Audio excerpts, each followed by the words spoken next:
La Facultad de Ingeniería es una de las más grandes. Nosotros tenemos 15 carreras, 15 ingenierías.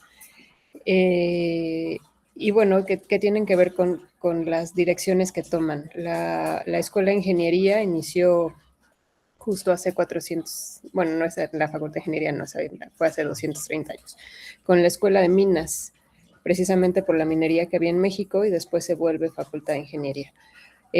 Pues ahí tenemos ingeniería civil, ingeniería geomática, geológica, geofísica, mecánica industrial y aeroespacial, y seguramente estoy olvidando algunas, son 15, pero bueno, la que a mí me compete es la ingeniería en sistemas biomédicos, que es una ingeniería relativamente reciente. Cumplimos apenas 10 años el año pasado, en noviembre, y pues toma algo de la ingeniería biomédica, una parte muy importante, la parte de diseño de equipos, mantenimiento de equipos, un enfoque también desde la biomecánica en el diseño de dispositivos y tecnología de asistencia, pero también tenemos una parte desde el enfoque de sistemas, de la ingeniería de sistemas desde el punto de vista pues de la teoría general de sistemas, como ver a los elementos, las entidades, como elementos interrelacionados que generan características, no como sistemas computacionales. Aquí en México muchas veces la ingeniería de sistemas lo piensan como la ingeniería en computación o los sistemas computacionales. Entonces, bueno, básicamente, muy resumido, eso es lo que tenemos por acá.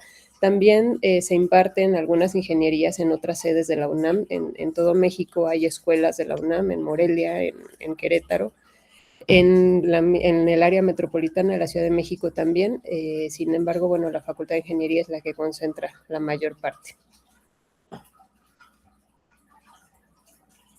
Zaida, ahora hay una mayor relación entre México y Norteamérica. Esta relación se ha incrementado, se ha disparado en ámbito comercial. Muy atentos a cómo tu experiencia, ¿no?, del acercamiento, ¿no?, del marco de referencia americano en sistemas biomédicos al mexicano. ¿Cómo has visto este acercamiento, esta complementariedad? Pues mira, la relación con Estados Unidos, pues somos vecinos, es sumamente importante. En concreto, desde la parte de tecnología biomédica, México es productor. No en cuanto a diseño, la verdad es que eso es algo de lo que carecemos todavía. Pues este gobierno está haciendo un intento porque se desarrolle tecnología. Somos más bien manufactureros. Y todo el norte del país, la frontera con los Estados Unidos, principalmente la zona de Monterrey, tiene, bueno, de Nuevo León, no nada más Monterrey, tiene muchas zonas donde se producen dispositivos médicos, precisamente porque se mueven pues al mercado norteamericano, a Estados Unidos y Canadá, principalmente Estados Unidos, pero también al resto de América. Hay empresas muy grandes como Baxter o como Boston Scientific, que tienen sedes aquí, que tienen unidades de producción aquí, algunos en Tijuana, en el norte, algunos más en el centro, pero concentran una parte muy importante del desarrollo de tecnología, hablando particularmente de tecnología biomédica. Y en ese sentido, bueno, pues el TEMEC, la relación comercial con los Estados Unidos y con Canadá, pues fortalece un poco el desarrollo. Digo, ahora con los temas políticos, con Donald Trump y de repente pues los gobiernos que tenemos, a veces modifica. Sin embargo, pues México se caracteriza por producir este tipo de cosas y por exportarlas a muchas partes del mundo.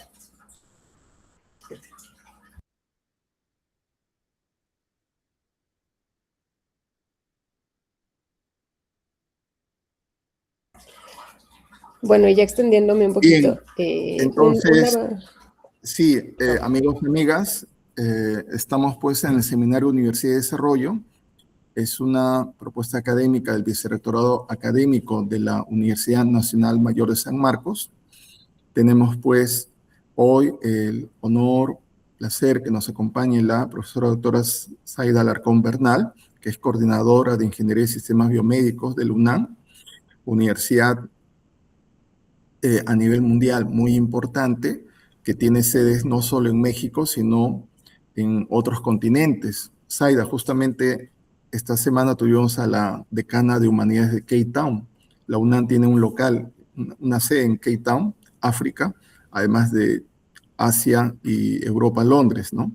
Entonces, la doctora Alarcón, desde el área de ingeniería, es especialista en el área de gestión hospitalaria y nos va a compartir su investigación el día de hoy.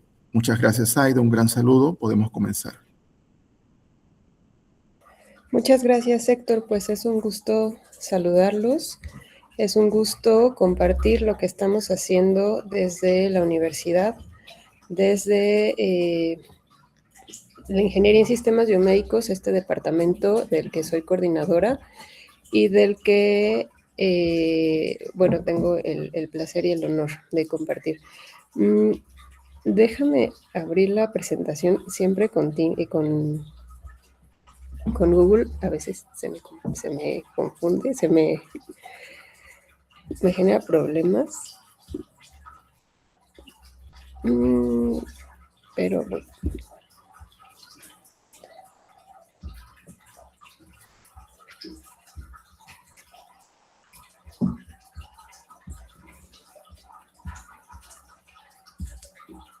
A ver, me parece que ya está. ¿Sí?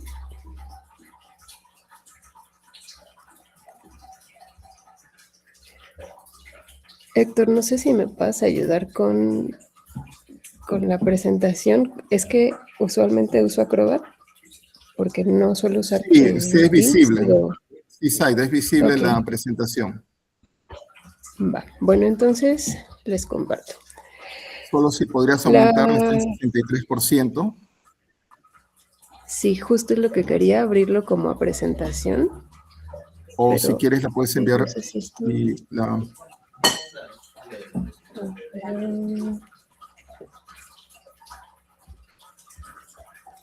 A ver. Déjame ver si desde acá lo puedo mover. ¿Así se ve mejor?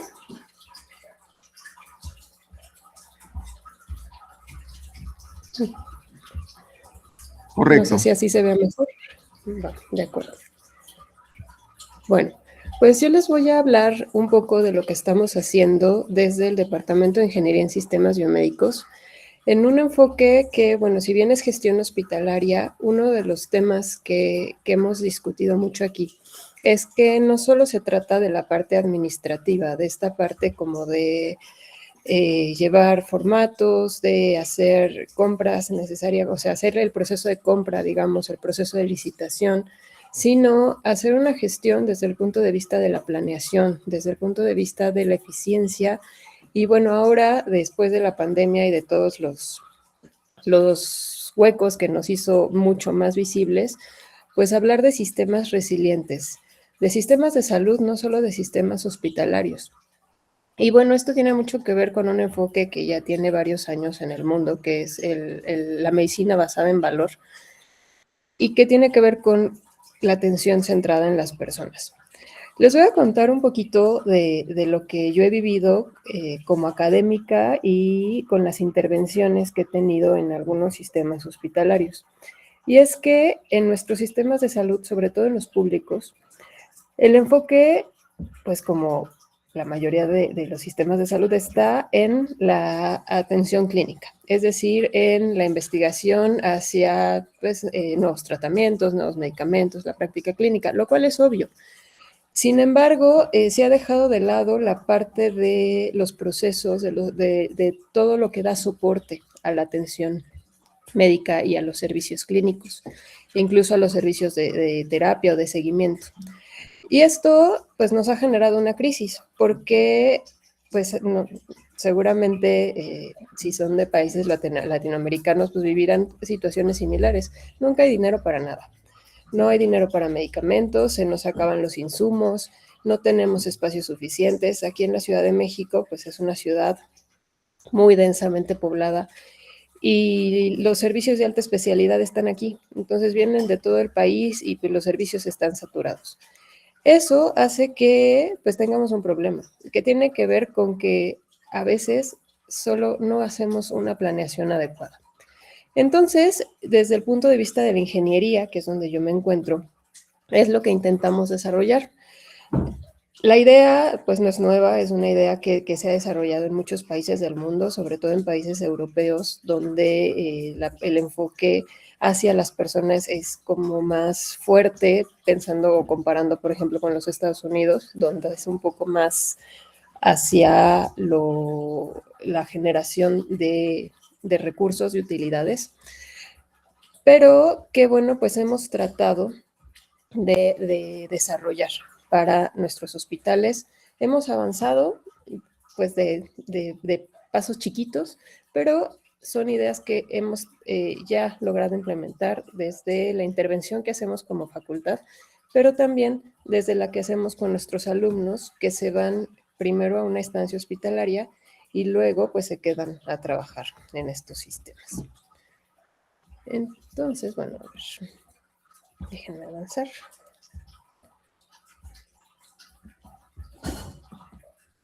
Entonces, bueno, pues voy a hablar un poco de dónde estamos y del punto de vista que tenemos pues en el sistema mexicano en particular, pero que, pues como dije hace rato, se asemeja mucho a el resto de los países de esta región, ¿no? Y pues nosotros partimos de un paradigma pues, del enfoque industrial, donde lo que queremos es ser eficientes, es decir, hacer más con menos. Hablando de comparación en cuanto a la implementación de herramientas, pues con este enfoque de ingeniería, de toma de decisiones, de modelos de investigación de operaciones, que concretamente es lo que yo trabajo, a diferencia de la industria, en la literatura se habla de un atraso de cerca de 15 años con los sistemas de salud. ¿Por qué? Porque en general los problemas se resuelven de manera empírica. Resolvemos conforme surge el problema. Aquí les decimos bomberazos. Surge, resolvemos, pero no volteamos a ver qué es lo que está sucediendo y qué es lo que está generando el problema. Y eso pues nos lleva a que sigamos manteniendo las mismas situaciones. Mantener este paradigma pues nos lleva a sistemas frágiles porque al no tener planeación y al no mantener holguras pues hacen que se rompa, que fue lo que nos pasó con la pandemia. De pronto los sistemas colapsaron porque no estábamos listos para atender situaciones, a ver, si bien fue masivo, si bien fue un manejo pues totalmente atípico, los sistemas no reaccionaron con la velocidad que quizá como usuarios esperábamos. Entonces eso nos lleva a mirar nuestros sistemas y cómo están funcionando. No es que la pandemia haya sido lo que rompió todo, la verdad es que nuestros sistemas ya estaban bastante débiles. Aquí en particular, justamente en 2019 cambió la ley de salud y bueno, había sistemas donde se pagaba por algo que se llama tabulador, donde dependiendo de un análisis socioeconómico, pues la gente pagaba más o menos una tarifa por la atención en el servicio público. Sin embargo, con la nueva ley de salud ya no se podía, los usuarios ya no podían pagar, si no tenían seguridad social no podían pagar, que bueno, obviamente se llama gratuidad. Y la gratuidad llevó a colapsar muchos hospitales, porque los hospitales no sabían cuánto les costaba operar, no sabían cuánto debían solicitar al gobierno como presupuesto, y además, pues el gobierno no tenía un presupuesto ilimitado para atender a todas las personas. Entonces, y luego, unos meses antes, de hecho, llega el primer paciente COVID a México, y un poco después de que entre en vigor la ley, pues se viene la pandemia fuerte, ¿no? Bueno, toda la parte de crisis. Entonces, pues nos hizo ver todo nos hizo muy visible lo que estaba pasando ya. Así que, pues tenemos que cambiar el enfoque. Sin embargo, bueno, esto no es como ay, bueno, ya nos dimos cuenta y ahora cambiamos. La verdad es que es un área sumamente compleja. Si alguien de los que está aquí presente está en el área médica, se dará cuenta de lo difícil que es trabajar en este entorno, porque mucho tiene que ver con egos, mucho tiene que ver con, aquí me ha tocado en infinidad de lugares que me dicen, pues es que así se ha hecho siempre. Y pues en este momento, justamente eso que se ha hecho siempre no está funcionando y tenemos que cambiar el enfoque. ¿Y a dónde cambiamos? Cambiamos a un marco en el que pues la propuesta que estamos haciendo desde el departamento es esta, enfocarnos en 3 puntos. Uno, que nos da la guía, que se llama el triple objetivo o de Triple Aim. Ahora les cuento bien qué es eso, que tiene que ver con el valor y la población. ¿Quiénes están presentes y cómo les generamos valor? El modelo clínico, que es el modelo de medicina basado en valor, porque desde el punto de vista de la gestión no podemos basarnos en la evidencia. Uno de los grandes muros que yo me he topado aquí es que el personal médico me dice, pues es que la medicina es una ciencia basada en la evidencia y tienen toda la razón. Sin embargo, el modelo de gestión no necesariamente está basado en la evidencia, porque está basado en otro enfoque. Y aquí tomamos, o la propuesta es que sea una medicina basada en valor. Este concepto es de Michael Porter y cambia el enfoque de cómo medimos lo que generamos. Después está el motor operativo y es cómo le hacemos, cómo incorporamos la ingeniería para estos modelos. Y justo por eso la carrera que tenemos en la UNAM se llama Sistemas Biomédicos y no se llama Ingeniería Biomédica. No partimos de la ingeniería mecánica, no partimos de la ingeniería industrial, sino que tenemos una propuesta que incorpora un punto de vista que mejora los procesos, además de la parte de la tecnología, porque sí está presente. También es cómo incorporamos el pensamiento sistémico, cómo incorporamos la mejora de procesos, cómo incorporamos el uso de tecnología para el manejo de la información, para el manejo de los expedientes, y cómo eso va a mejorar la atención a las personas. Y el Zaida, modelo, dime. en este sentido, México es muy conocido por el Politécnico Nacional, ¿no? Es una gran institución en esta área. Entonces, ¿cómo comparas, ¿no?, la experiencia del Politécnico con la experiencia desarrollada en la UNAM en esta reciente área académica que tiene, pues, décadas? Pues mira, te cuento un poquito los enfoques que tenemos. Hay realmente pocas escuelas de ingeniería biomédica en México. La primera fue la UAM, la Universidad Autónoma Metropolitana, que tiene un enfoque muy hacia el procesamiento de la información, procesamiento de imágenes, procesamiento de señales, la parte del mantenimiento de equipo, etc. Es muy técnico. El Politécnico también tiene un enfoque técnico. De hecho, el lema del Politécnico es la técnica al servicio de la patria. Es justamente una de las grandes diferencias que se ven con nuestros egresados y los egresados del Politécnico. Los egresados del Politécnico son excelentes en la parte técnica. Sin embargo, en la parte de core skills, de estas habilidades suaves o blandas, bueno, que ahora tienen otro nombre, pero estos cambios de pronto a mí se me van. Pero, por ejemplo, la parte de compartir la información, de difundir, de explicar, les cuesta mucho.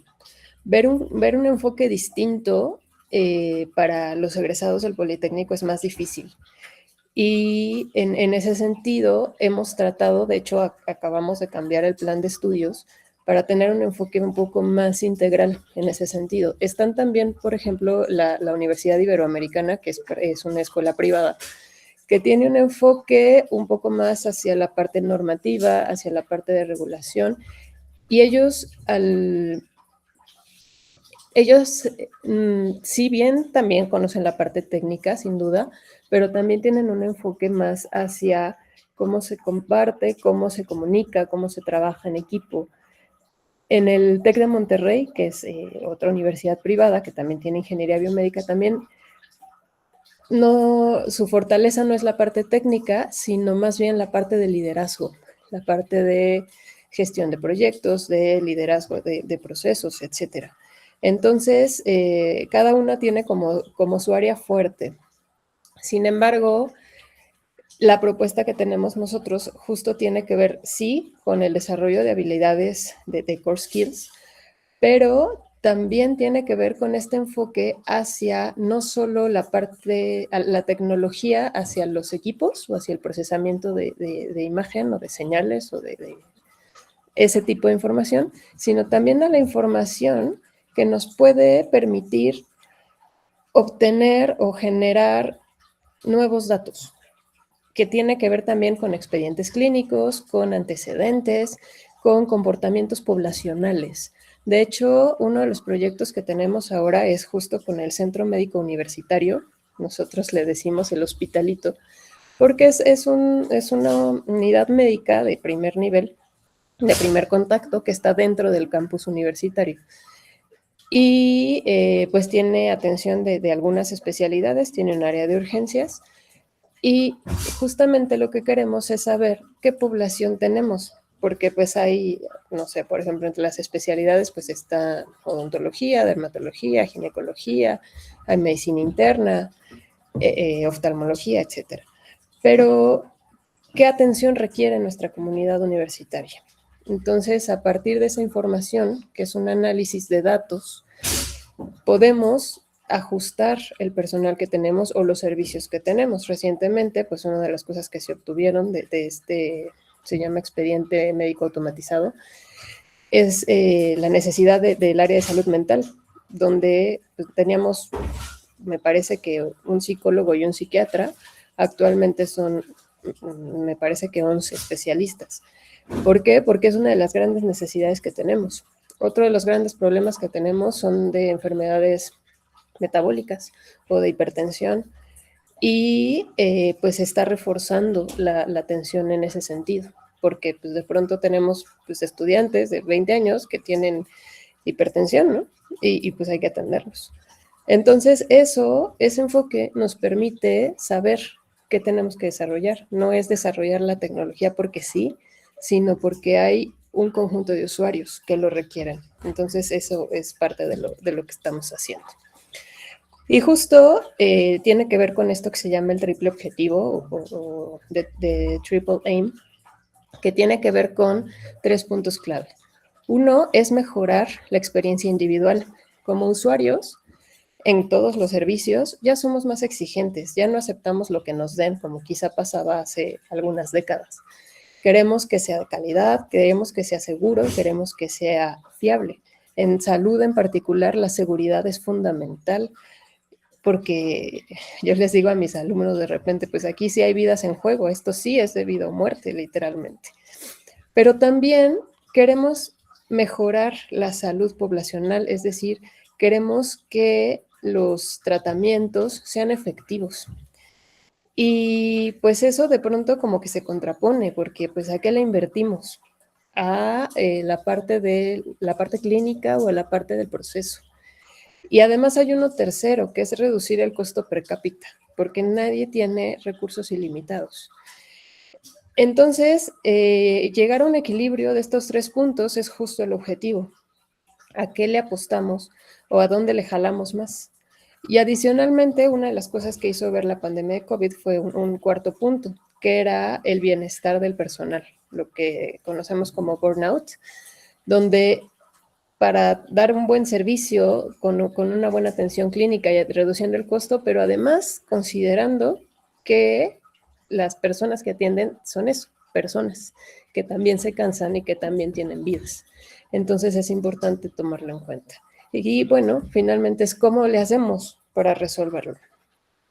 Y bueno, esta es una como comparación entre ambos sistemas, donde en general tenemos un sistema fragmentado. Nuestros sistemas que tienen como un enfoque muy, voy a decir, tradicionalista, que viene de las realidades de hace muchas décadas, que no entienden muchos elementos.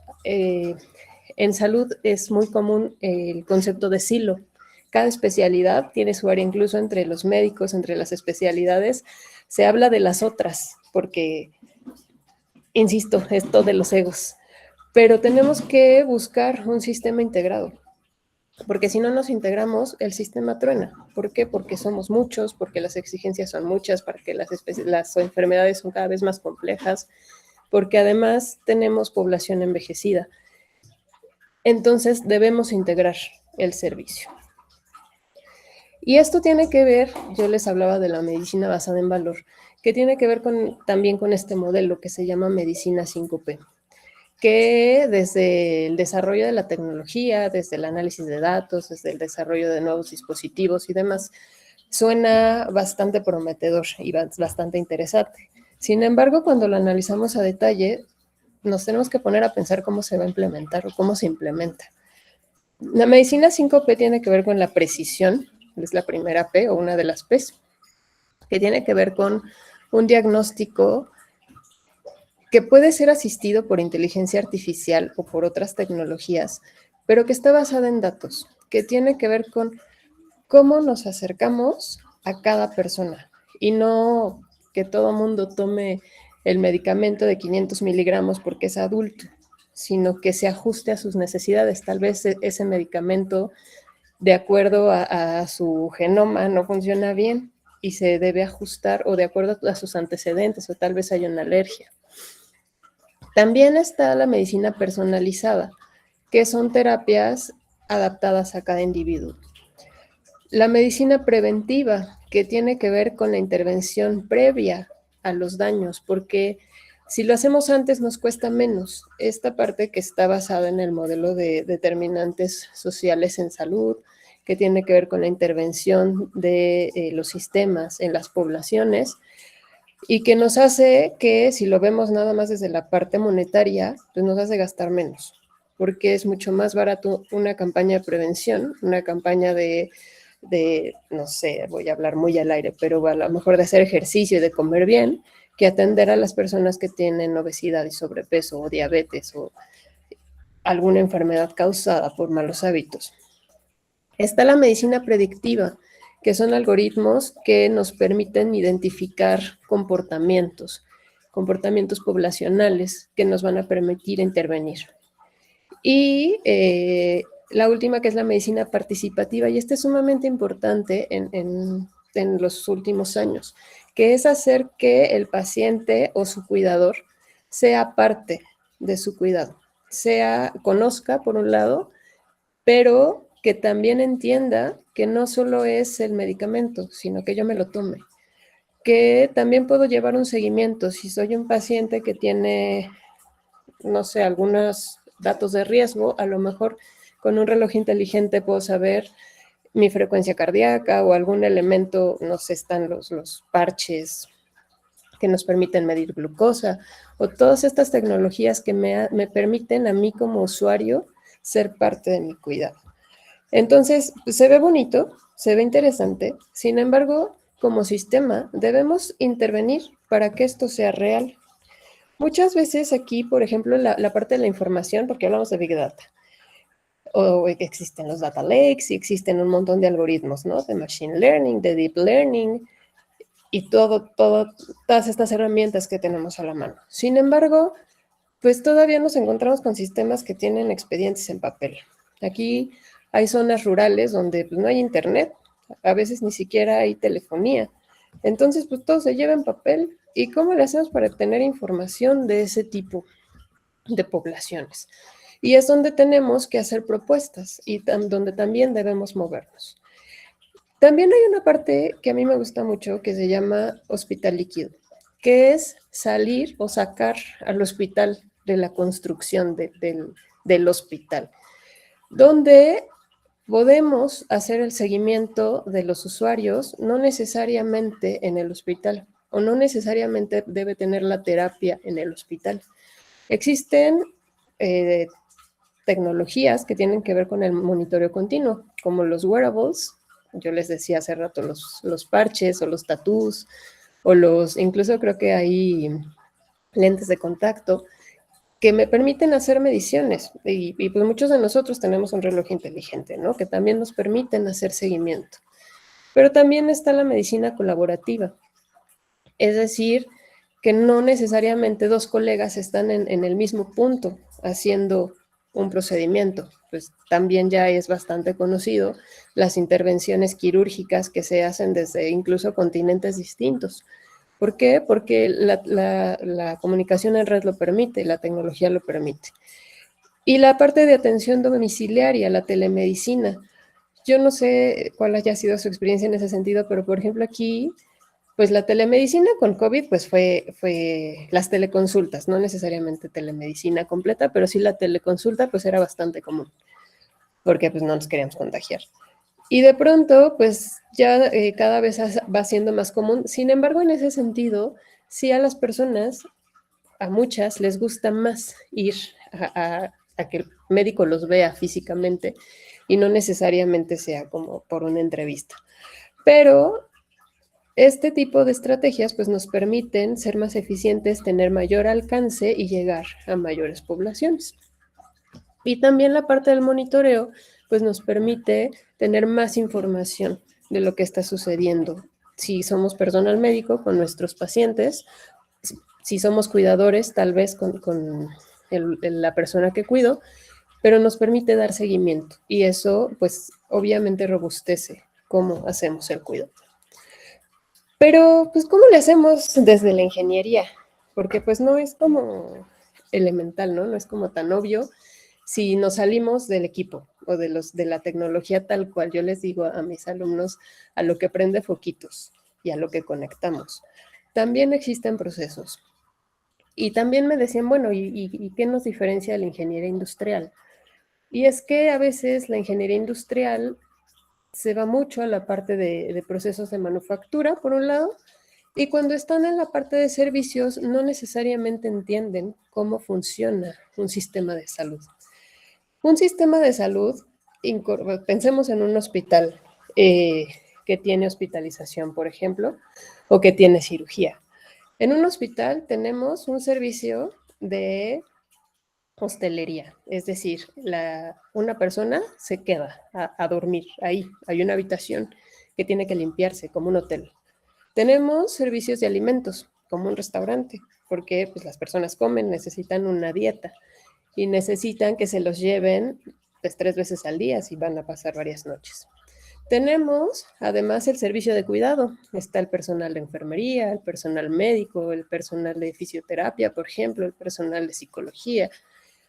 Tenemos además la parte del cuidado de la información, porque tenemos datos que son sensibles, la información en salud es sensible.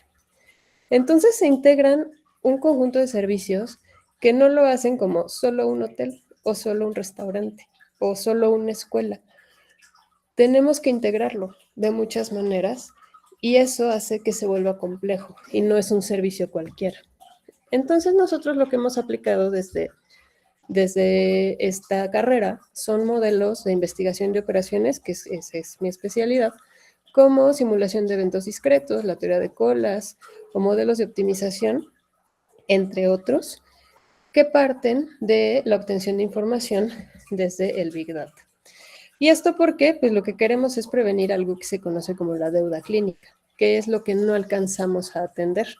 En teoría, un servicio de salud debería otorgarse en el momento correcto, en la cantidad correcta, en el costo correcto, con la calidad adecuada. Pero no siempre podemos, porque los recursos no siempre nos dan para eso. Y tenemos cirugías diferidas. Aquí, por ejemplo, en el Instituto Mexicano del Seguro Social, de pronto dicen, sí, su cirugía se la hacemos en 6 meses, porque no hay disponible. Y pues a veces en una atención, pues 6 meses como que ya para qué me sirve. O de pronto te dicen, bueno, sí, pero pues no tengo el servicio, no tengo el material y no lo puedo atender. Entonces, justo es lo que queremos prevenir, que no ocurran este tipo de situaciones. Y bueno, pues, ¿qué pasa? Lo que estamos hablando de utilizar información, de transformarla, de procesarla, de generar procesos nuevos, de generar soluciones, pero ¿qué pasa con la parte ética? El uso de la tecnología pues, nos ha llevado también a considerar muchos elementos que pues, en años anteriores pues, no se consideraban. Esta parte de que la información en salud es información sensible, pues no era algo que se tomara muy en cuenta. Pero pues ahora debemos hacerlo. La regulación pues es bastante fuerte y tenemos que incorporarla también en esta parte de diseño de todo lo que hacemos. También tenemos que incorporar la parte de la equidad. La equidad es fundamental porque pues la salud es un derecho de todos y pues no por vivir así en la Sierra Negra de Oaxaca, en México, no tienes derecho a la salud, ¿no? Es el lugar donde yo les decía que no hay internet y no hay telefonía. Pues son personas que también tienen derecho a la salud, pero pues no alcanza para la telemedicina. De pronto, algunas soluciones son de, bueno, pues hagamos un programa de teleconsulta. Sí, bueno, sí, pero no hay internet. ¿Cómo le hacemos entonces? Entonces, debemos saber equilibrar ese tipo de propuestas. Y esta frase me gusta mucho, es de un médico estadounidense que pues, se dedica a la parte de la calidad, que dice que la atención centrada en las personas no es solo una métrica más, sino la puerta a todas las cualidades. Y quiero destacar algo, no dice centrada en los pacientes, dice centrada en las personas. Y muchas veces confundimos, muchas veces aquí con los médicos me decían, sí, la medicina centrada en el paciente. O sea, sí, el paciente es el último, es el usuario final y es quien recibe quizá la parte fundamental de los servicios. Pero hay muchas personas involucradas que si no reciben el servicio que deben recibir, el sistema no funciona bien. Por ejemplo, si es un paciente pediátrico, un niño, una niña, pues quien recibe la información es quien lo cuida, su madre, su padre, su tutor. Si no tiene la información de quizá la actualización del tratamiento, del estado, de incluso qué formatos tiene que llevar o si se requiere un traslado hacia dónde ir, pues no está funcionando bien el servicio. Pero si también nos vamos hacia adentro, yo insisto, el personal que atiende también es persona. Entonces, si el personal está cansado, si se siente, no sé, por ejemplo, si son los residentes médicos, por ejemplo, que tienen que hacer una guardia y que llevan 36 horas trabajando, pues obviamente el servicio que van a prestar no es el adecuado porque están cansados. Entonces es importante considerar este tipo de elementos que pues probablemente no tomábamos en cuenta en otras situaciones. La atención centrada en las personas es el núcleo de la calidad porque nos permite responder a lo que se espera, a lo que vamos a considerar como calidad, reduciendo el daño, empoderando a las personas y que eso nos va a llevar a que el servicio sea seguro. Y a manera de comparación, pues están estos dos enfoques, ¿no? El paradigma, digamos, o el enfoque tradicional y un enfoque hacia sistemas resilientes. Por un lado, lo que queremos es maximizar la ocupación. Hace rato yo les decía, bueno, ¿qué buscábamos, no? Buscábamos dar muchas consultas, hacer muchas cirugías, ocupar la mayor cantidad de camas, porque eso nos hacía eficientes. Es como, ¿cómo medimos que funcionamos bien? Pues por cuántas consultas damos. Pero de esas consultas, ¿cuántos tratamientos fueron satisfactorios? De las cirugías que tuvimos, ¿cuántos pacientes tuvieron un buen pronóstico o un buen resultado? ¿Cuántos regresaron a hospital? ¿Cuántos tuvieron reingresos? Entonces, es importante saber qué estamos midiendo, porque pues dar muchas cirugías parece que está bien, pero si de esos la mayoría regresó, pues como que ya no tiene tanto sentido. En cuanto al modelo de cuidado, en general en salud, el modelo es episódico, reactivo y confinado al edificio, lo que yo les decía, los bomberazos y en el hospital. Esta transición busca que sea continuo, predictivo y que salgamos de la instalación, que podamos dar cuidado en donde esté el usuario. El rol del paciente suele ser receptor pasivo de instrucciones, esta idea de que el médico es una autoridad y lo que me diga es lo que yo tengo que hacer. En el otro enfoque, tenemos que empoderarlo y hacerlo parte de su cuidado. Y en cuanto al uso de datos, usualmente pues nos quedábamos con el registro administrativo e histórico, nada más por guardar el expediente. Sin embargo, eso nos permitiría generar información para tomar decisiones y hacer analítica que después nos podría generar buenos resultados. Y en este sentido, bueno, pues una de las capacidades de este tipo de sistemas es que puede absorber, es decir, contar con reservas para enfrentar una demanda súbita, un momento de crisis. Es adaptable porque puede reorganizar espacios y flujos, puede mantenerse, es decir, protege servicios para prevenir la deuda clínica, aprende, y esto es muy importante, se retroalimenta para poder incorporar el conocimiento que se genera. No es, pues así se hace desde hace 30 años, sino que ya me di cuenta que no funciona, entonces cambio. Y se anticipa, es decir, utiliza datos y vigila para poder detectar presiones antes de que las cosas pasen. Y en ese sentido, desde la ingeniería lo que queremos es desarrollar tecnología con un propósito operativo. Insisto, no dejo de lado la parte de la tecnología de asistencia ni de monitoreo, ni el procesamiento de información que tiene que ver con el diagnóstico. Sí, se hace desde la ingeniería, pero una rama más es esta, donde la parte operativa también puede tomar este tipo de enfoques, como digitalizar, pero no nada más a escanear los archivos y no decir, bueno, como ya es digital, entonces ya funciona. También eso lo he visto mucho en algunos hospitales donde hacen estancia, hospitales privados sobre todo, donde les venden el supersistema, pero ese sistema no se adapta a sus necesidades o no se adapta a su comportamiento. Y de pronto, pues gastan un montón de dinero, pero no saben aplicarlo porque además no entienden cómo aplicarlo. Y bueno, pues una parte fundamental aquí es que si no validamos un algoritmo o un sistema o lo que estemos usando, pues no sirve de nada. Y la incorporación de elementos como la telemedicina, el uso de Big Data y la interoperabilidad, que debe entenderse como una parte de infraestructura para toma de decisiones, es decir, como parte fundamental del desempeño de los sistemas, no nada más como, bueno, ya llegó el sistema y nos va a resolver la vida, como algo mágico, sino que debe entenderse, debe aplicarse y debe capacitarse a las personas para poder utilizarlas. Y bueno, pues un poco ya para ir cerrando, pues es hablar de que la resiliencia de los sistemas hospitalarios o los sistemas de salud tienen que ver con capacidades, con infraestructura, con capacidad instalada, con recursos, con insumos.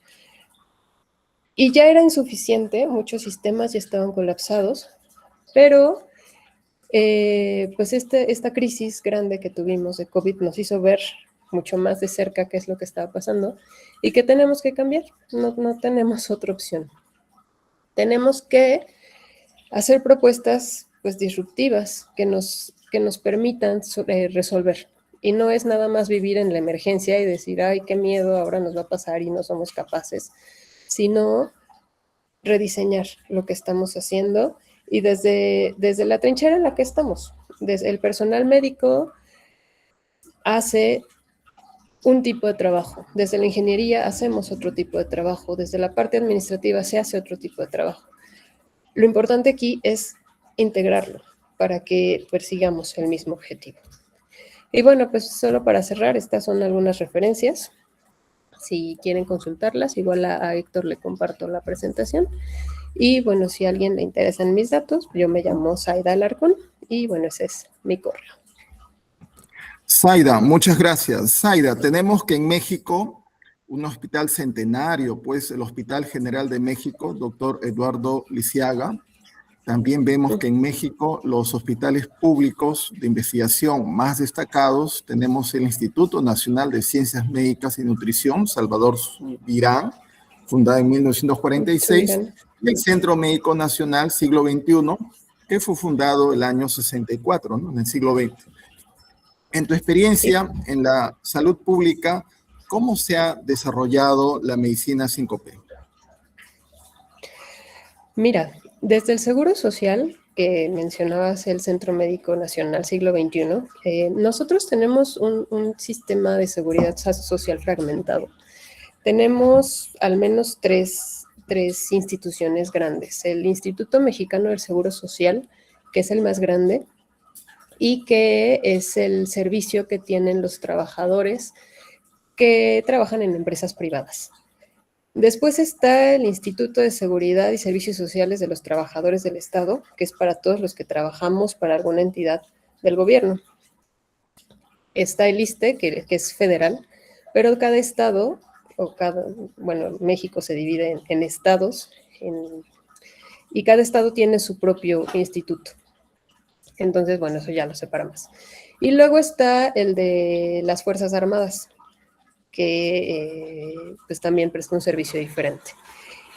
Todas aquellas personas que trabajan en la informalidad o que no están incorporadas al mercado laboral no tienen seguridad social. Les atiende la Secretaría de Salud. Eso pues hace que cada instituto, cada institución, pues haga las cosas diferentes. El IMSS, el Instituto Mexicano del Seguro Social, al ser el más grande, es quien tiene quizá la mayor parte de los recursos y quien ha desarrollado más algunos elementos. Desde el punto de vista, digamos, de la planeación, sí se han hecho esfuerzos como por cambiar el enfoque. Por ejemplo, si hablamos de los sistemas esbeltos, de lo que en algún momento se conoció como Lean Manufacturing, y que se ha adaptado a muchos sistemas y que ya se ha desarrollado el Lean Healthcare, sí se ha tratado de incorporar. Sin embargo, primero hay una resistencia al cambio muy fuerte. Además, el Seguro Social es sumamente grande, trabaja mucha gente y pues eso hace que pues, más personas es más complejo y más resistencia. Pero además son sistemas saturados. Tienen que atender a tanta gente que incorporarlo se vuelve difícil. Se intentó hacer una campaña, por ejemplo, pensando en la prevención, se llamaba Muévete, Mídete o algo así, ¿no? Para que la gente hiciera ejercicio y se cuidara, porque pues uno de los problemas más graves aquí pues es la obesidad, el sobrepeso y las enfermedades derivadas, ¿no? Que le cuestan mucho al sistema. Hay muchas personas diabéticas y pues ustedes sabrán que es una enfermedad de alto costo por la cantidad de personas que tienen diabetes. Entonces, pues ese tipo de campañas pues buscan justo esto, ¿no? Prevenir. También buscan hacer parte a la gente de su cuidado. De manera muy local, muy chiquita, por ejemplo, en las estancias los alumnos desarrollan algunos proyectitos donde, por ejemplo, para pacientes, para niños con labio, el médico les pide que usen un paladar, pero a veces no se los ponen. Entonces, para que el médico sepa si lo usaron o no, desarrollaron un sensor para saber cuánto tiempo el niño utilizó el paladar y que el médico supiera pues cómo iba avanzando de acuerdo con el uso del tratamiento. Es decir, hacer el seguimiento del apego al tratamiento. Entonces, ese tipo de cosas pues nos va incorporando al enfoque. Yo les decía, es que verlo grande pues se ve maravilloso, ¿no? Que sepamos a quiénes, que sepamos cuidar, que sepamos que podamos hacerlos partícipes. Pero son cambios que que tenemos que hacer pues de a poquito. A veces incorporamos algunos elementos porque de manera masiva de pronto se vuelve complejo, sobre todo en culturas donde la resistencia es fuerte, donde de pronto pensamos que la vacuna tiene un chip que nos va a seguir y que los rusos saben dónde estamos, pues como que nos hace difícil la situación. Entonces es incorporar primero cambiando la percepción de la gente, ¿no? Hacer que la gente entienda que no es por molestar, que no es porque los hagamos trabajar más, que no es porque somos malas y nos caen mal, o sea, es por generar un cambio y que tienen, que para que ese cambio se genere, pues tienen que ser parte.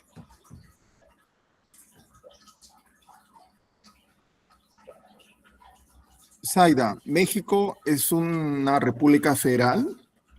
Tenemos estados con alto per cápita como Campeche, por encima de la Ciudad de México.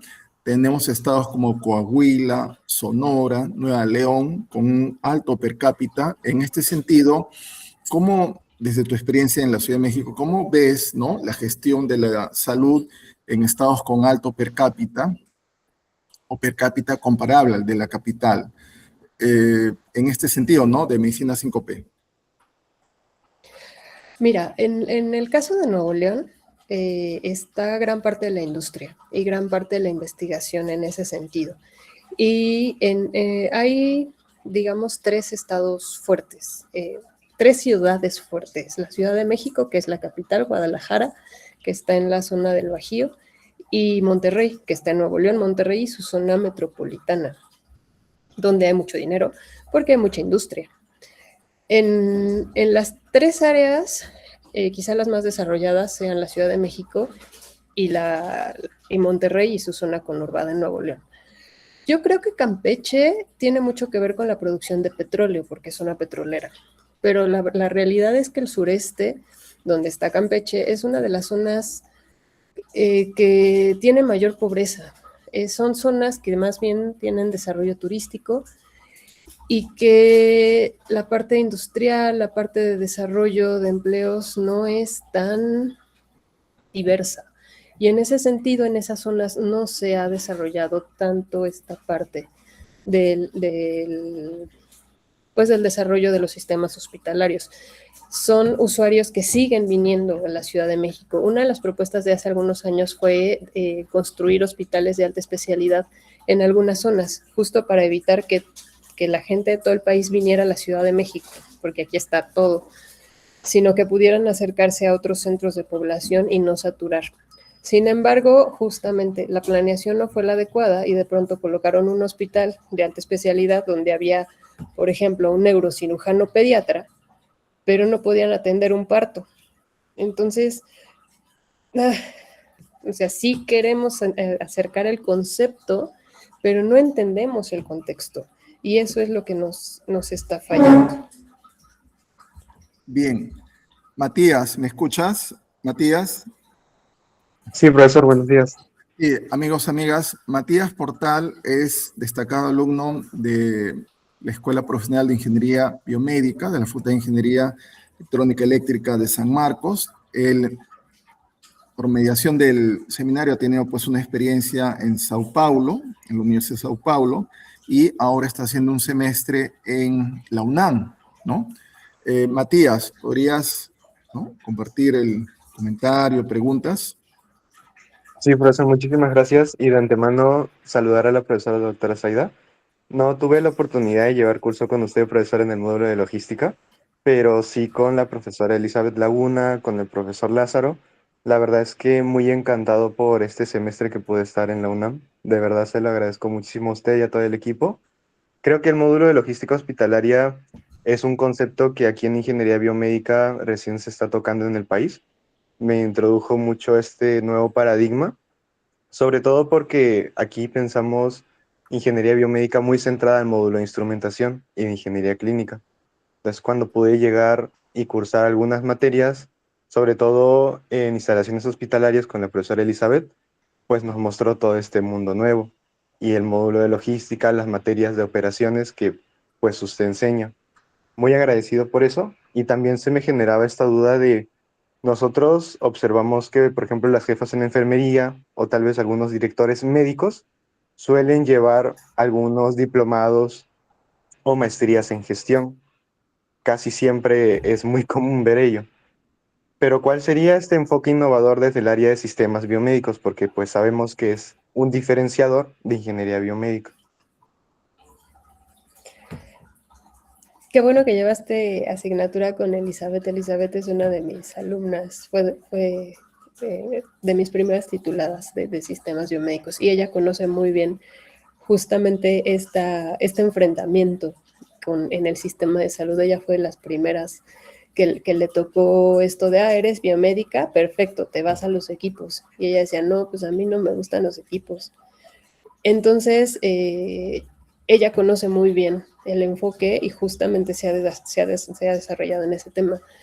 En ese sentido, es importante la distinción justo que haces de, bueno, sí, muchos médicos hacen formación en lo que sea que tienen que ver con gestión hospitalaria, pero muchas veces los enfoques, o al menos los que yo conozco aquí en México, tienen mucho que ver con la parte de normatividad, como qué tipo de documento, qué tipo de formato, qué tipo de relación debe haber, por ejemplo, para tener una certificación o un permiso que se pueda realizar o no determinado procedimiento, pero tiene más que ver hacia el enfoque administrativo.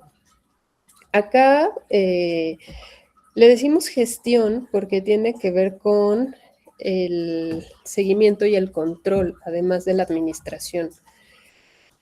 Y desde el punto de vista de la ingeniería, a ver, desde el punto de vista administrativo, por ejemplo, se ven las operaciones y la mejora y la eficiencia. Sin embargo, desde el punto de vista de ingeniería tiene que ver con cómo ajusto el proceso e incluso cómo incorporo modelos matemáticos. Acá, a los médicos, las matemáticas en su mayoría no es algo que desarrollen mucho.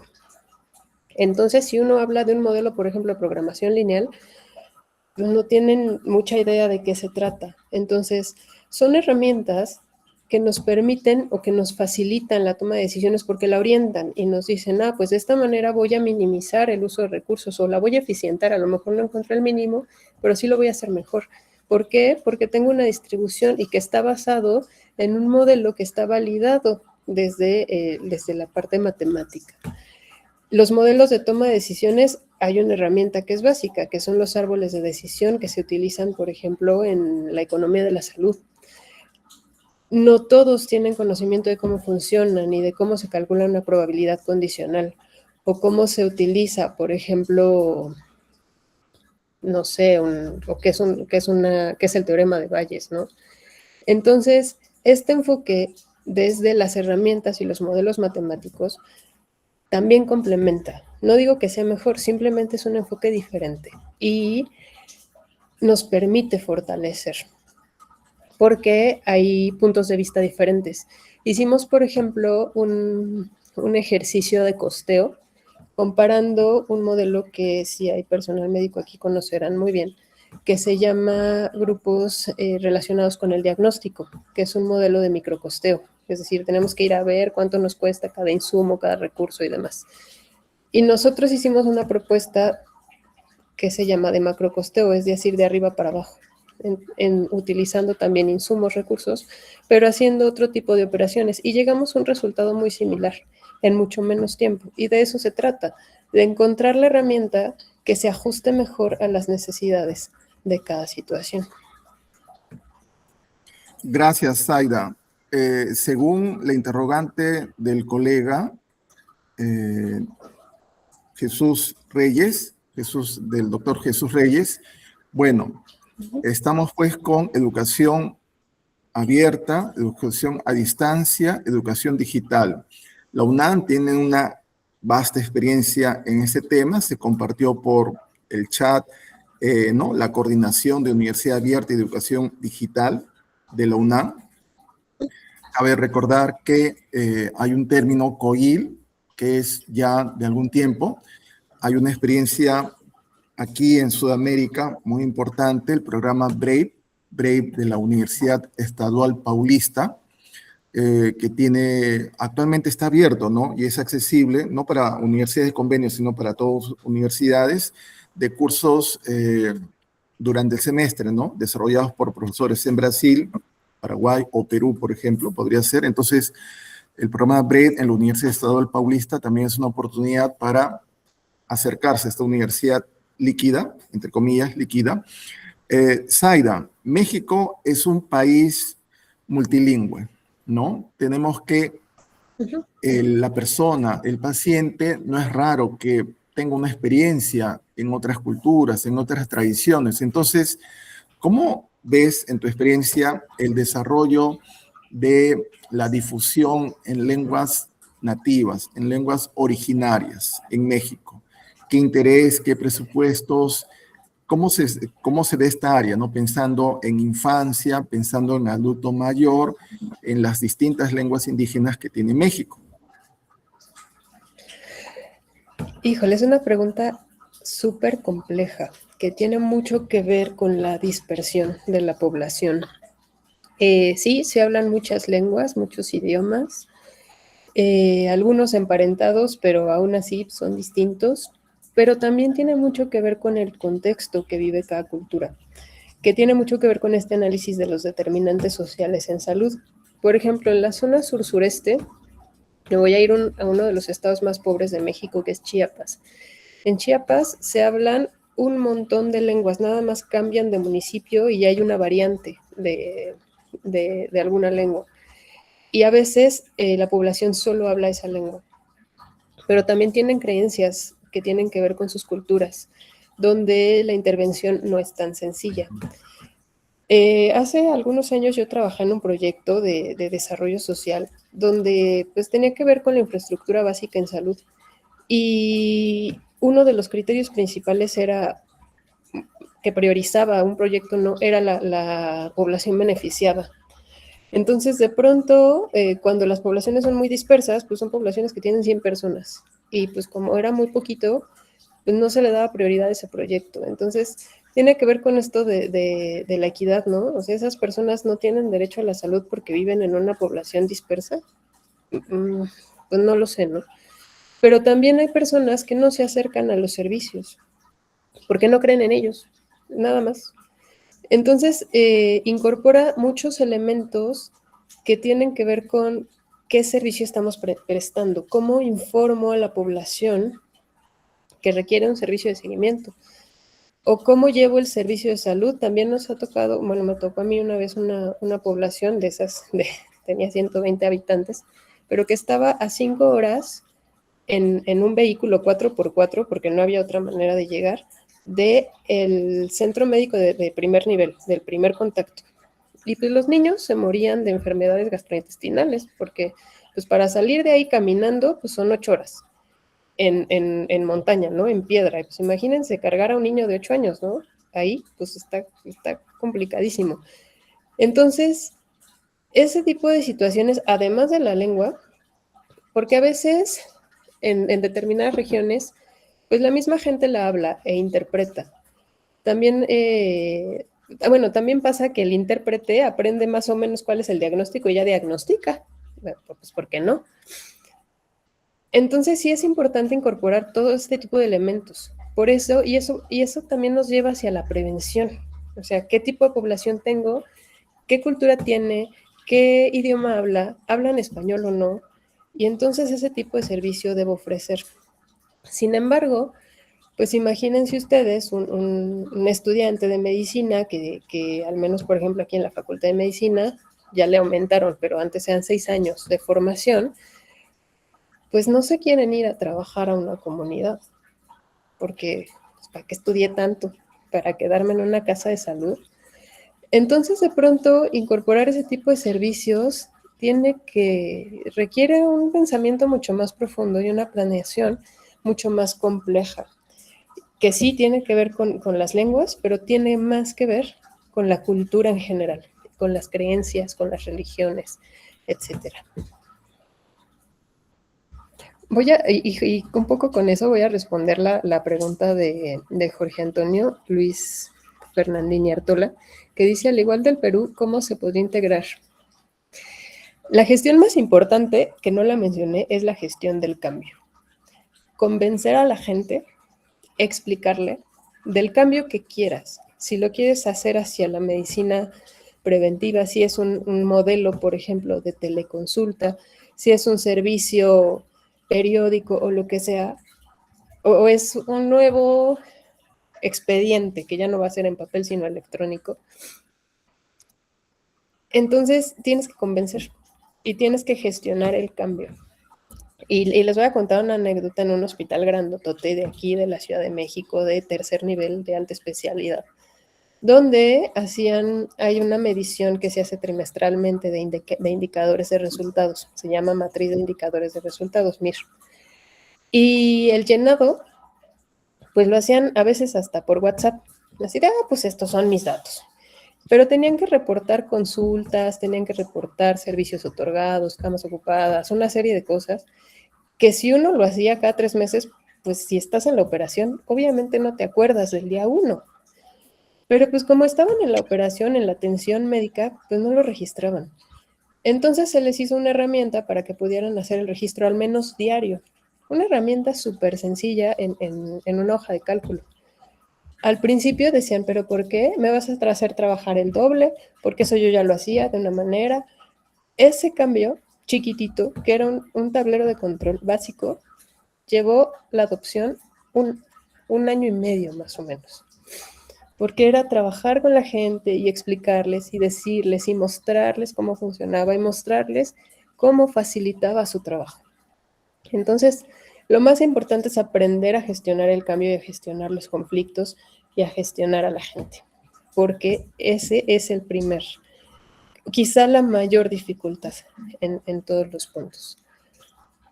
Y respondiendo a Jesús Enrique Reyes, una experiencia de clínica universitaria líquida, en otras universidades no lo sé, te puedo contar del Centro Médico Universitario. Estamos intentando empezar algunos servicios. Hay algo que se llama certificado médico que les piden a los estudiantes para todas las actividades deportivas, que solo se otorga en el centro médico o en la unidad de medicina del deporte, pero lo más accesible es el centro médico. Entonces, lo que queremos es facilitar, partiendo del sistema de citas, porque era manual, era con un carnet, un papelito, para que sea pues a través de una aplicación basada en la web, y que alguna información que mucho tiene que ver con el expediente se haga de manera remota. Insisto, es como pasos chiquitos para generar una transformación. En general, por ejemplo, el Politécnico, no sé si tenga una unidad universitaria como la que tenemos nosotros, porque sus escuelas están más dispersas, no tienen una unidad tan grande como la ciudad universitaria. A veces hay consultorios de atención primaria, pero no son centros médicos como tal. Hay hospitales universitarios en otros estados que son mucho más grandes y que prestan atención al público en general. En el caso de la UNAM, el centro médico solo atiende a la comunidad universitaria y particularmente a los estudiantes. Pero de la experiencia que yo tengo en ese sentido, en clínica universitaria, es esa. Amigos, amigas, por el chat se comparte el website de la UNAM, el website de la Facultad de Ingeniería, de la división, ¿no? Ingeniería está organizada en varias divisiones y la división de mecánica industrial es donde encontramos el departamento de Ingeniería de Sistemas Biomédicos. Entonces, Zaida, en tu experiencia, esta organización que tiene ingeniería en la UNAM permite pues una cercanía en el trabajo, en la formación con distintas áreas de ingeniería. ¿Entiendes que esto te ha fortalecido en tu formación profesional? Sí, sí, sin duda. A ver, justo como lo dijiste, la división en la que yo estoy es la división de Ingeniería Mecánica e Industrial, porque pues fueron las primeras carreras que formaron parte. También estamos sistemas biomédicos y mecatrónica. La interacción enriquece sin duda. Desde la parte de la ingeniería mecánica, por ejemplo, vemos mucho los componentes que tienen que ver con la parte de dispositivos, la transferencia de calor, la parte de sistemas termodinámicos, la parte de fluidos, que tiene mucho que ver con cómo se comporta, por ejemplo, la sangre a lo largo de las venas, de las arterias. Y son enfoques diferentes, o sea, ver al cuerpo como un sistema mecánico, que eso Matías pues lo vio bastante bien, donde pues no tienes pues a lo mejor no es una trave, sino un hueso, ¿no? Entonces, así cerquita, con esas otras tres carreras, pues sí, obviamente enriquece. Pero también hay otros enfoques, por ejemplo, desde la ingeniería en computación, también la parte del desarrollo de expedientes electrónicos, de aplicaciones, etcétera, pues nosotros no lo hacemos tal cual, no es parte de nuestro alcance. Sin embargo, sí le podemos explicar a un desarrollador qué elementos queremos que tenga un sistema. Por ejemplo, si vamos a hacer un sistema de censo hospitalario, pues qué se debe medir, qué se debe contar, con qué periodicidad, quiénes van a ser los usuarios, porque pues los desarrolladores no conocen el contexto.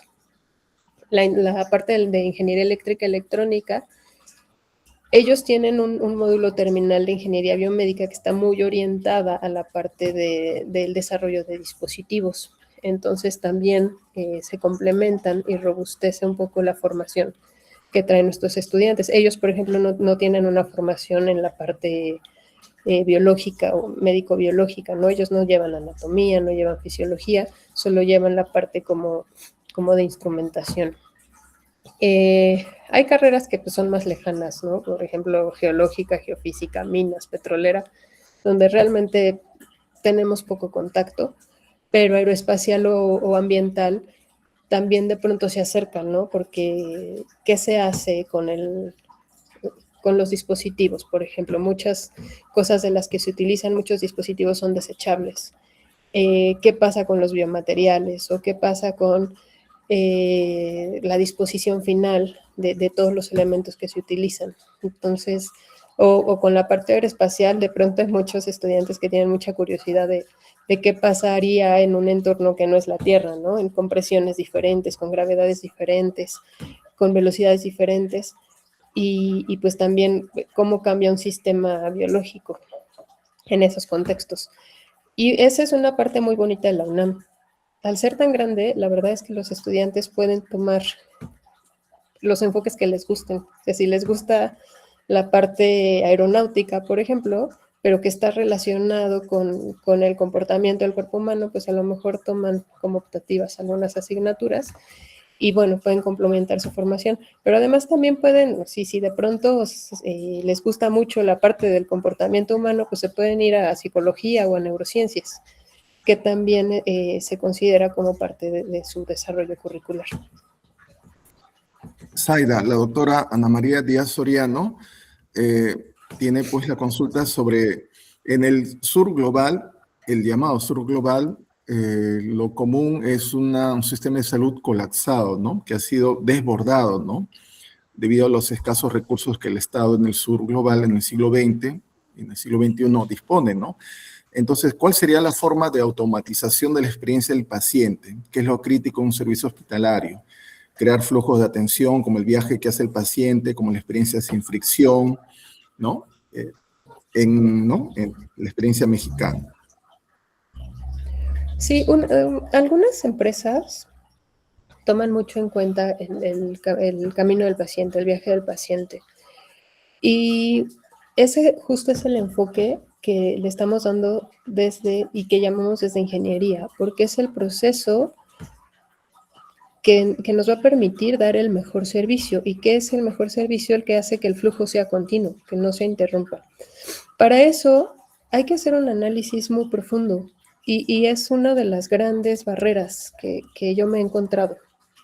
Porque pues también se hace investigación y también se tiene que invertir, no es que uno dedique su tiempo a hacer el seguimiento y a identificar flujos. O sea, de entrada, pues se habla de 7 flujos, ¿no? De pacientes, de medicamentos, de equipos, de insumos distintos a los medicamentos y al material de curación, de información, de personal y de acompañantes, de cuidadores familiares. Porque tenemos que entender cómo se mueve para que no choquen, no se traben, justamente que no haya fricción. Y una vez que se entiende el flujo, entonces se diseñan los procesos o se rediseñan los procesos. Y con base en eso se hace la planeación de otros elementos. Es un análisis sumamente profundo, que puede ser también sumamente costoso, pero que no siempre están dispuestos a invertirle. Aquí en México, antes de que yo llegara a salud, me tocó con la parte de industria, y de industria de transporte en particular, y lo ven como un gasto, lo ven como, si puedo comprar 2 unidades o te pago a ti, pues mejor compro 2 unidades. Entonces, al no entenderlo, implementarlo, pues es todavía más difícil. Y eso justo nos lleva al modelo fallido. ¿Qué sería automatizar? ¿Qué podemos automatizar? Tiene mucho que ver con quién es nuestro usuario. Por ejemplo, si es un hospital que atiende, y que me tocó hace poco, ¿no?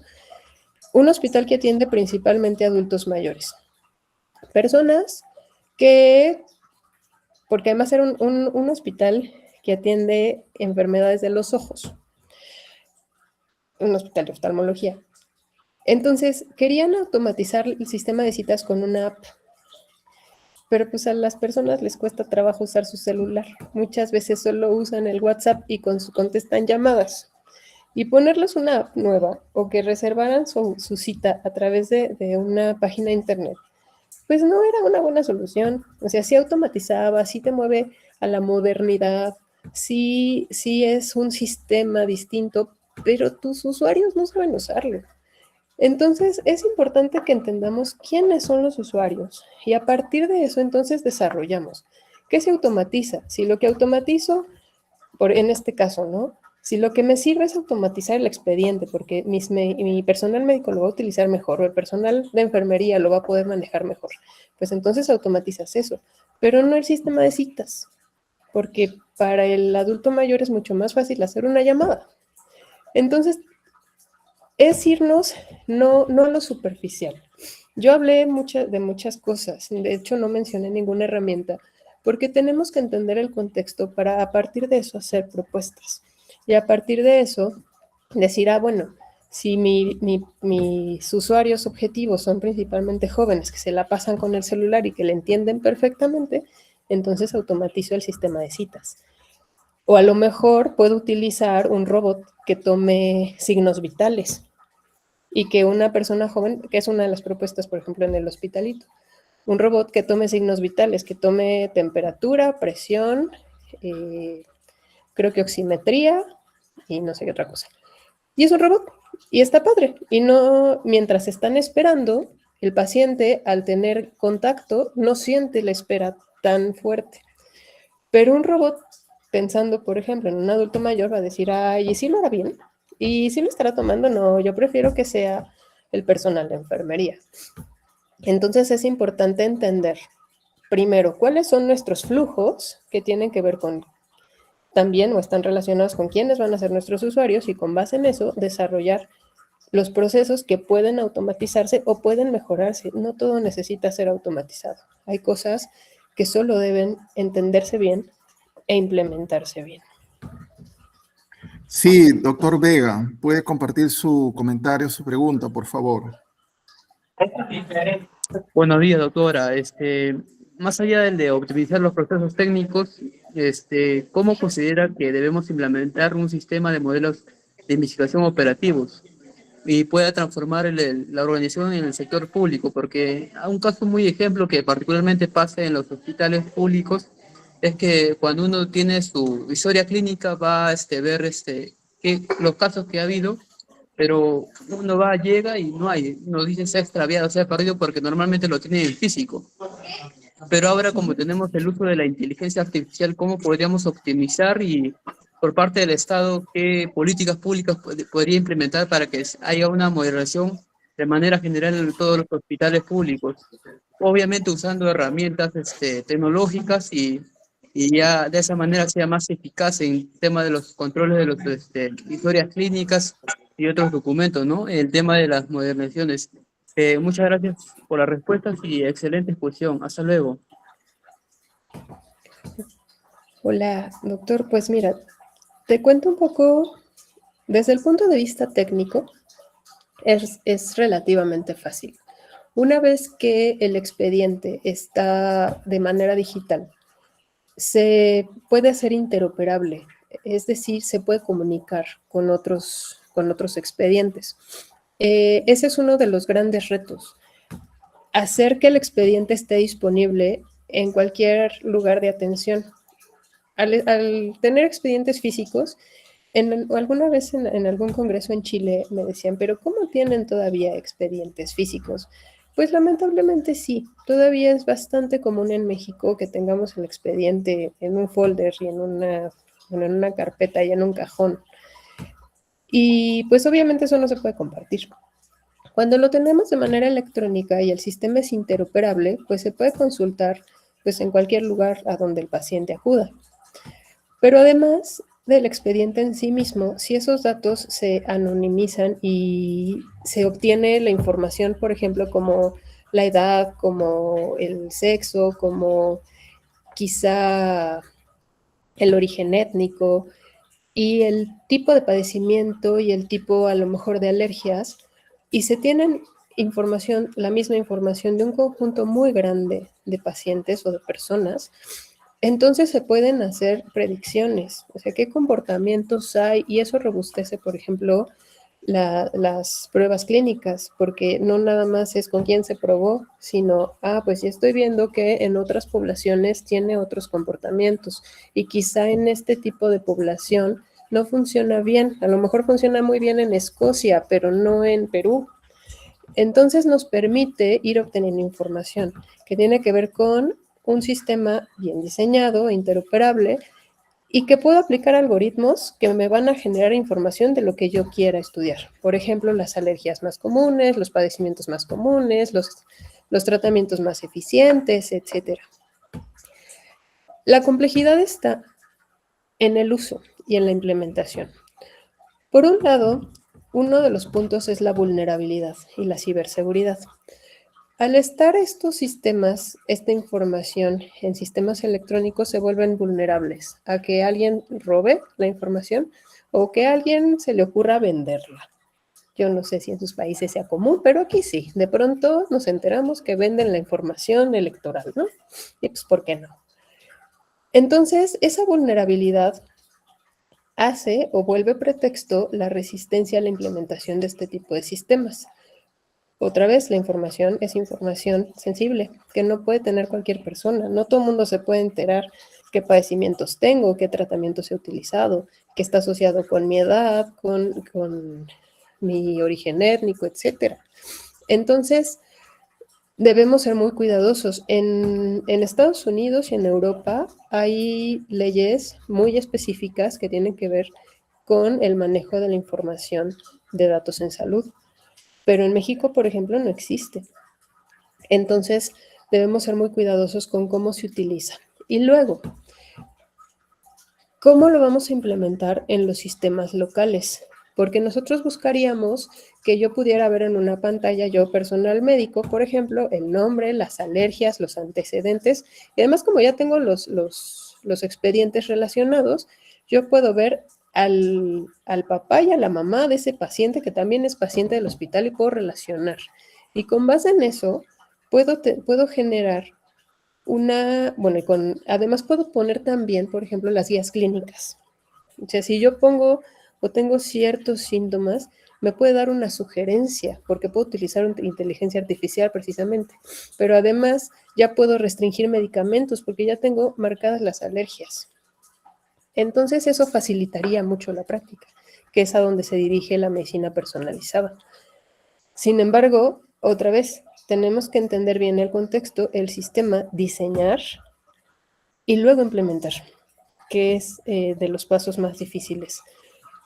Cuando buscamos que lo adopten, siempre va a haber quien se resista y quien diga, no, eso no me sirve.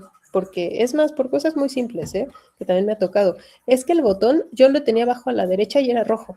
Y ahora me lo pusieron arriba a la izquierda y es verde y es cuadrado. Y me confundo. Entonces, es importante, por eso decía hace rato, lo más importante es la gestión del cambio.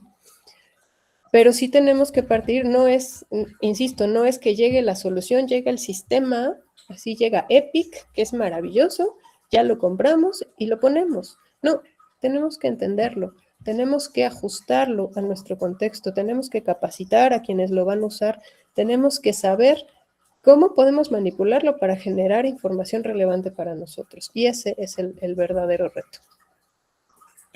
Zaida, las universidades tienen miles de estudiantes. Estos estudiantes en muchas universidades pasan examen médicos al inicio de cada año y la institución puede ver, ¿no?, su población de estudiantes y profesores en varios indicadores, ¿no?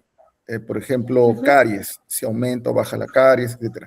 En el caso de la UNAM, uno ve que la Facultad de Ingeniería tiene 13,000 alumnos, ¿no?, en licenciatura, ¿no? La UNAM tiene un centro de salud. Entonces, la UNAM como institución tiene una política de salud para su comunidad, buscando mejorar sus indicadores en el tiempo, o no tiene. ¿Cómo es la experiencia de UNAM Salud como institución hacia sus profesores y alumnos? Mira, de manera, en cuanto al servicio, es una política gubernamental que todos los estudiantes, universitarios al menos, tienen algo que se llama seguro facultativo. Entonces todos tienen seguro social. Y si se tienen que dar de alta, pero pueden acudir a cualquier clínica del seguro social si requieren atención. En particular en la UNAM, hay algunas escuelas, Ciudad Universitaria, que es el conjunto de escuelas, que es el campus central, tiene el Centro Médico Universitario, pero, por ejemplo, la FES Iztacala, donde hay carrera de medicina, odontología, enfermería, me parece, y creo que psicología, pero no estoy segura, también tienen un área de atención a los estudiantes. Aquí lo que se busca con el centro médico es brindar atención de seguimiento en algunas especialidades y de urgencia a toda la comunidad universitaria. Los servicios son principalmente para los estudiantes, no son solo los 13,000 de la Facultad de Ingeniería, sino de todas las facultades y escuelas que están en Ciudad Universitaria, solo que ahí te debo la cifra porque no me la sé.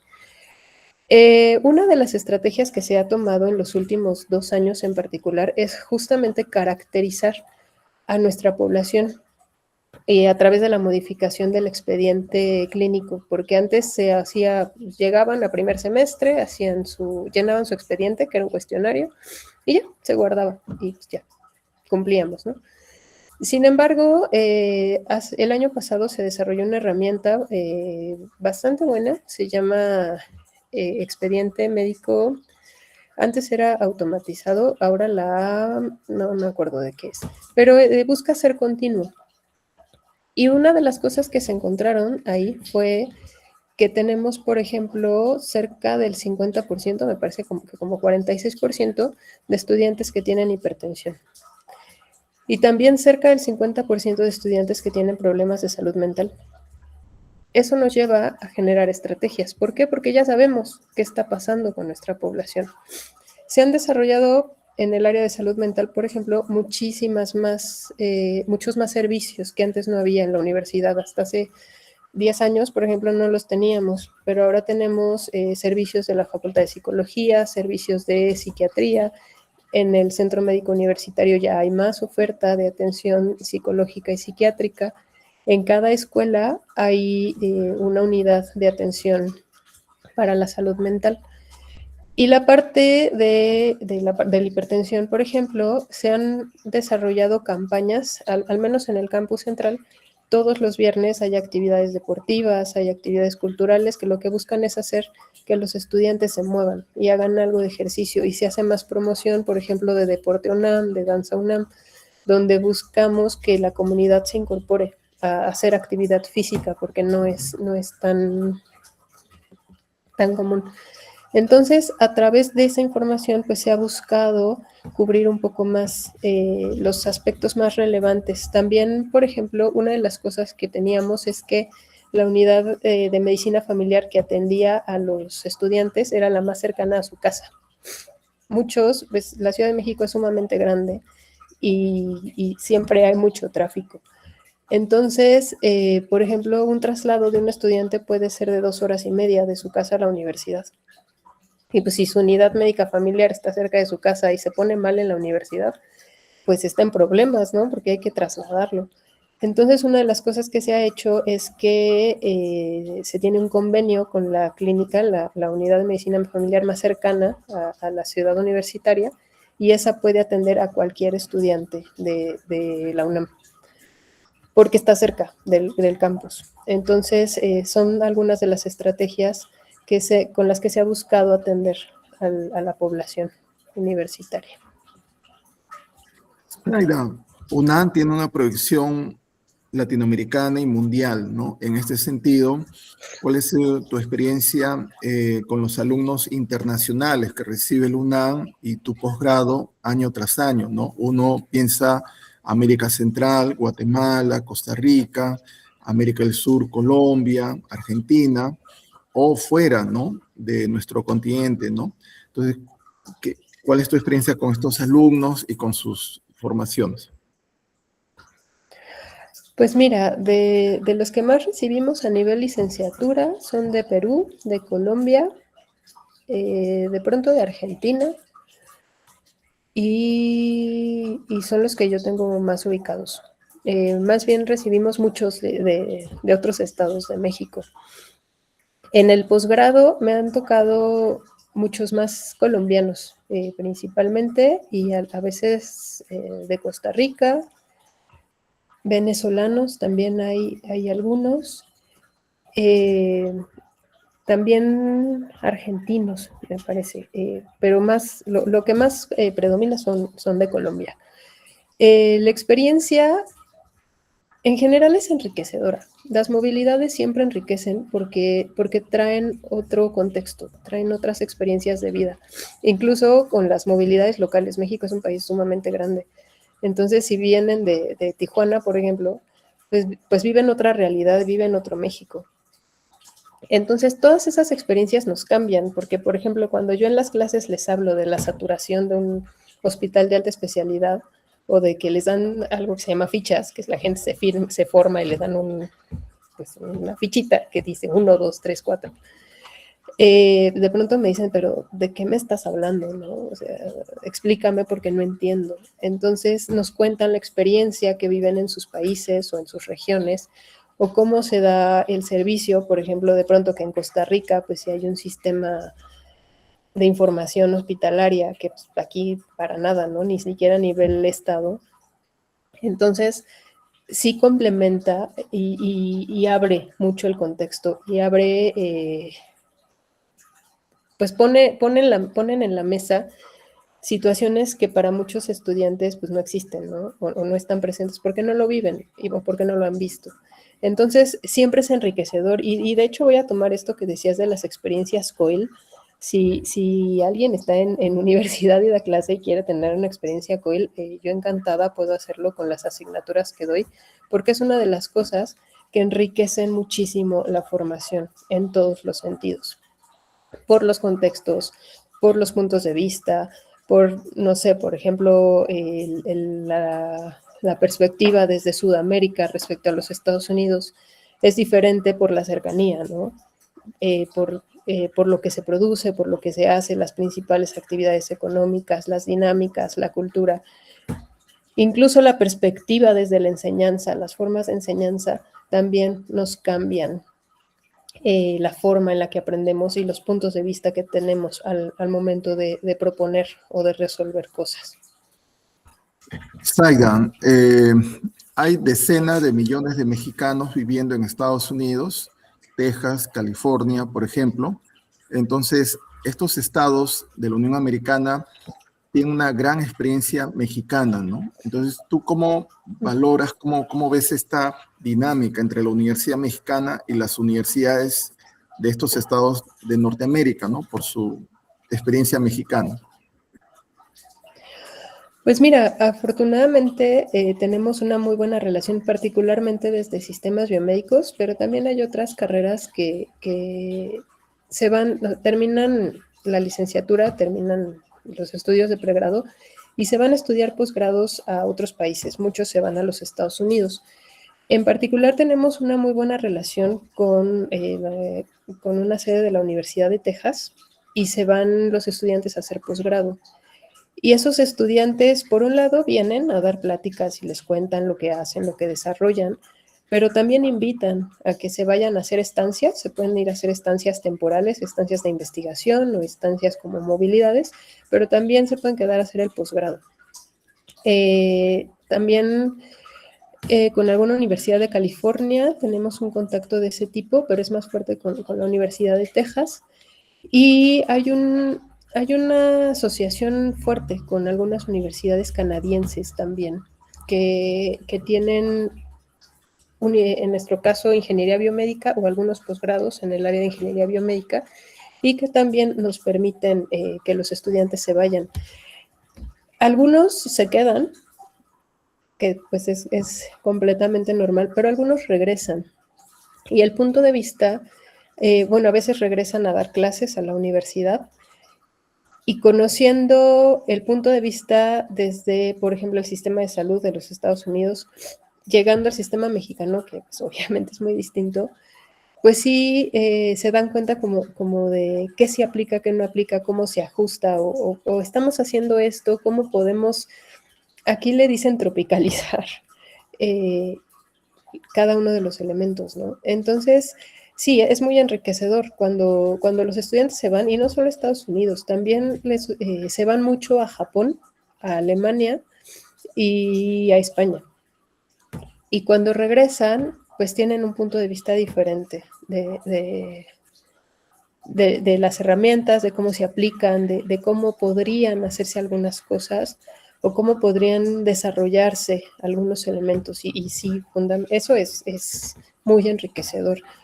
Por eso mencionaba lo de los coils, ¿no? Porque permite una interacción mucho más limitada, mucho más cortita y a distancia, pero sí te abre el panorama significativamente.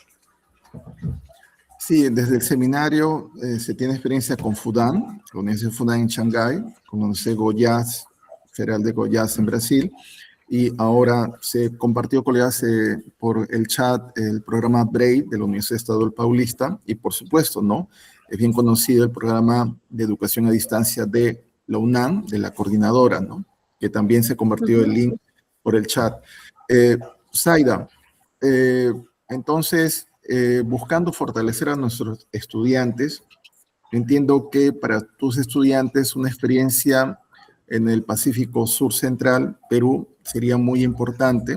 Perú hoy en día es una economía que en el Pacífico Sur Central, en el siglo XX era muy fuerte la economía chilena, hoy día casi ambas economías están a la par, la peruana y la chilena, y San Marcos se ubica en la ciudad de Lima. En la ciudad de Lima tiene 3 sedes formativas y tenemos sedes formativas en la CEL, en la Amazonía Central, en la región andina y en la costa central.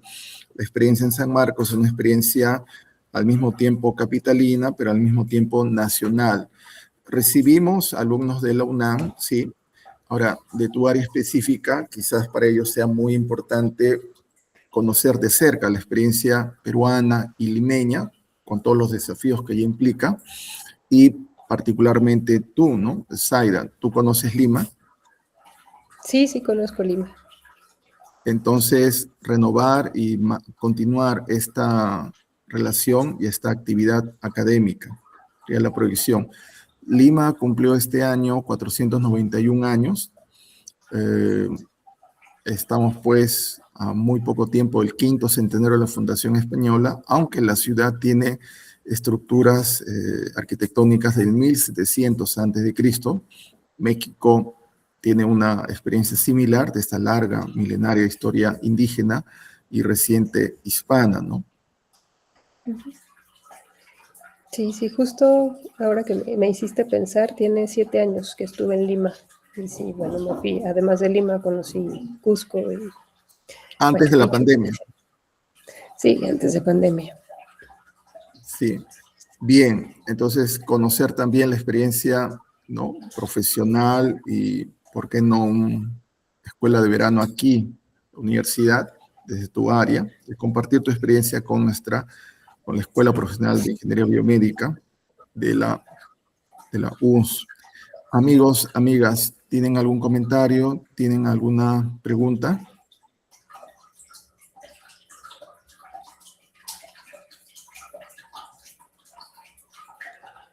Sí, con gusto les comparto referencias, se las mando a Héctor y no sé si me puedas apoyar a difundirlas. Sí, correcto.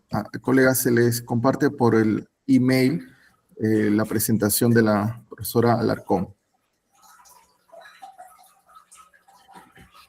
Bien, Zaida, la universidad ha tenido una experiencia en la UNAM cercana por un programa de primeros puestos que han estado pues en distintas áreas académicas de la UNAM, entre ellas ingeniería, y han tenido una experiencia muy bonita en el Palacio de Minería, ¿no?, que es parte de la facultad, ¿no? Año 22, 23, 4. Entonces, hay una relación muy antigua con la UNAM que esperamos se fortalezca con esta y otras actividades virtuales y presenciales. De acuerdo. Pues sí, pues mantenemos el contacto. Lo de la escuela de verano me parece una excelente idea. Yo encantada. Y bueno, pues cualquier comentario, pues les dejo mi correo. Si quieren, se los vuelvo a escribir por aquí. Y bueno, pues cualquier duda, comentario, relación, quieren participar en un COIL, con gusto. Sí, colegas, se les reitera los links de la UNAM y también de la Ingeniería de Sistemas Biomédicos de la UNAM para su revisión e información. ¿Ya? Bien, por favor, ¿podrían prender su video para una captura de la sesión?